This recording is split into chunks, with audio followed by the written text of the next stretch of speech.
Hello everybody, I welcome you in the lecture series of software engineering. This is lecture number 3 और इस lecture के अंदर हम लोग डिस्कस कर रहे हैं सॉफ्टवेयर क्वालिटी और एक टर्म है software does not wears out. वो दो टॉपिक हम लोग डिस्कस करेंगे इस लेक्चर के अंदर। सबसे पहले बात कर लेते हैं हम सॉफ्टवेयर क्वालिटी की। अगर हम सॉफ्टवेयर क्वालिटी की बात करें तो software quality is all about कि जो भी प्रोडक्ट आप क्लाइंट को डिलीवर कर रहे हैं वो वेरीफाइड है, वैलिडेट है, ठीक है, और वो कुछ सेट ऑफ पैरामीटर्स पे होके पास ऑन हुआ है और उसके बाद फिर वो क्लाइंट को डिलीवर्ड हो रहा है, ठीक है। तो अगर हम बात कर रहे हैं सॉफ्टवेयर क्वालिटी की तो quality of the software can be defined as the ability of the software to function as per the user requirement. तो जो भी यूज़र की रिक्वायरमेंट है उसके हिसाब से हमने वो प्रोडक्ट डिलीवर करा, ठीक है।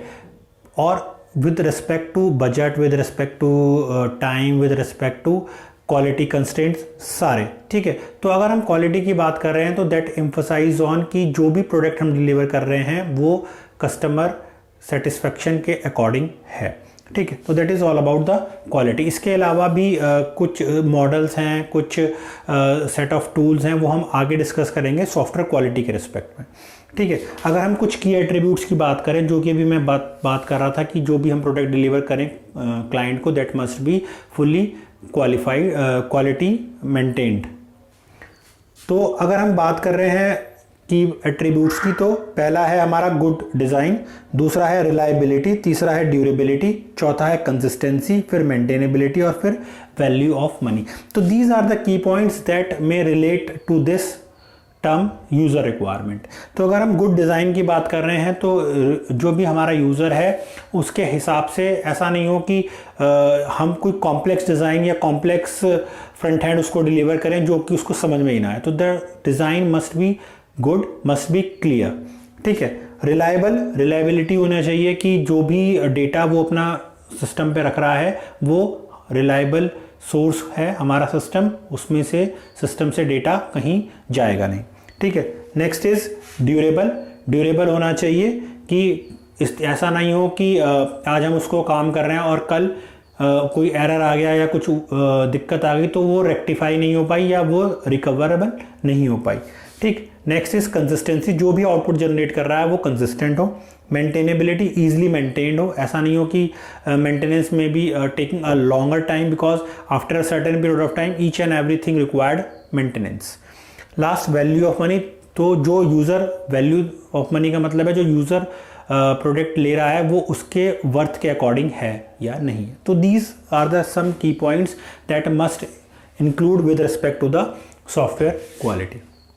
अब अगर हम नेक्स्ट टॉपिक की बात करें, नेक्स्ट टॉपिक है software does not wears out. Wears out means कि टूटता फूटता नहीं है। अगर हम यही बात हार्डवेयर के एस्पेक्ट में कहें तो हार्डवेयर टूटता फूटता है या एक टाइम के बाद वो डैमेज हो जाता है, ठीक है। तो अगर हम हार्डवेयर और सॉफ्टवेयर के एस्पेक्ट में देखो तो यहाँ पर हमने एक ग्राफिकल रिप्रेजेंटेशन दी है, this is called as the bathtub curve. इसको बाथटब कर्व बोलते हैं विद रिस्पेक्ट टू हार्डवेयर। अगर हम बात करें तो ये जो हमारा ग्राफ है ये with respect to failure rate और विद रिस्पेक्ट टू टाइम हमने बनाया, ठीक है। अगर हम यहाँ पर देखें तो जो इसका कर्व है वो एक बाथ टब के रेस्पेक्ट में है, तो इसीलिए इसका नाम बाथटब कर्व दिया गया है। तो this bathtub curve consist of 3 stages, ये पहला है, ये दूसरा है और ये तीसरा है, ठीक है। तो these 3 stages having their own relevance. अगर हम बात करें बर्न इन फेज की, पहला जो है बर्न इन फेज मीन्स एक तरीके से हम ये कह सकते हैं कि टेस्टेड फेज जो है, ठीक है। तो बर्निंग फेज पे देखेंगे जो फेलियर रेट है वो सबसे ज़्यादा हाई है। यहाँ से ये चल रहा है, यहाँ से इस तरफ से ये इस तरीके से शो हुआ है। तो अगर हम यहाँ पर देखें तो जो हमारा फेलियर रेट है वो बहुत हाई है, ठीक है। But as the testing being done तो जो फेलियर रेट है वो इंक्लाइंड हो रहा है आफ्टर अ टाइम पासेस, ठीक है। और किसी इस पॉइंट पे जाके फेलियर इंटेंसिटी रेट बहुत कम हो गई है, ठीक है। अब that may be deliver to the market में डिलीवर्ड हो गया, यानी कि वो जो हो गई वो उसकी यूजफुल लाइफ फेज हो गई। ये हम बात कर रहे हैं हार्डवेयर के एस्पेक्ट में, ठीक है।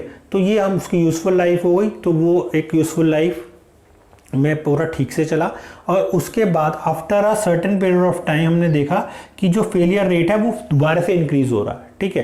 तो एक टाइम था जहां उसको हम टेस्ट आउट कर रहे थे तब फेलियर रेट बहुत ज़्यादा था और उसके हिसाब से फेलियर रेट टेस्टिंग के पार्ट से कम होता गया आफ्टर अ टाइम पासेस और फिर हमने उसको डिलीवर कर दिया मार्केट में। अब फिर एक यूजफुल लाइफ पे और फिर दोबारा से फेलियर रेट हमारा इंक्रीज हो रहा है। फेलियर रेट इंक्रीज क्यों हो रहा है? क्योंकि उसका टाइम अब ओवर हो गया है। हार्डवेयर के एस्पेक्ट में हम बात कर रहे हैं, तो फेलियर रेट दोबारा से हाई हो रहा है, तो उस थर्ड पॉइंट को बोलेंगे हम VAT, यानी कि टूटना फूटना। इस स्टेज में वो टूटेगा फूटेगा, ठीक है। तो that is all about the hardware curve या bathtub curve with respect to hardware. अगर हम बात करें सॉफ्टवेयर की उसी रिस्पेक्ट में, तो यहाँ पर भी हमने failure rate with respect to time की बात की है। तो यहाँ पर हम देखें कि यहाँ पर फेलियर रेट ज़्यादा है, ठीक। जैसे कि अगर हम इसको मान लें कि this is the our testing phase, ठीक है, तो जो फेलियर रेट है वो ज़्यादा है, but as the time passes failure rate देखिए नीचे की तरफ डिक्लाइन हो रहा है, कम हो रहा है, ठीक। और अब इस पॉइंट पे जाकर हमने उसको डिलीवर कर दिया यूजफुल लाइफ के लिए, यानी कि क्लाइंट को दे दिया, जो मार्केट में हमारा प्रोडक्ट आ गया, ठीक है। But after a certain period of time आप देखेंगे यहाँ पर कोई VAT वाला फेज नहीं आया। क्यों? क्योंकि आफ्टर अ सर्टेन टाइम वो क्या हो रहा है, वो आउटडेटेड हो जा रहा है। We need to have a newer version और we need to replace our product to some other product. नहीं तो क्या होगा कि हमारा प्रोडक्ट आउटडेटेड हो जाएगा और किसी और ऑर्गेनाइजेशन का, कंपनी का प्रोडक्ट इन हो जाएगा, ठीक है। तो this is known as the outdated part rather than VAT year. तो अगर हम VAT ईयर की बात कर रहे हैं तो हार्डवेयर VAT ईयर होता है, लेकिन अगर हम सॉफ्टवेयर की बात करें तो सॉफ्टवेयर VAT ईयर नहीं होता, सॉफ्टवेयर आउटडेटेड होता है। So we need to have a newer version with respect to time. एक टाइम के बाद न्यूअर वर्जन आएगा, ठीक है। तो ये हमारा बाथटब कर्व था that denotes the hardware part as well as the software part, जो कि हमें इस सेंटेंस को वेरीफाइड कर रहा है कि software does not wears out, ठीक है।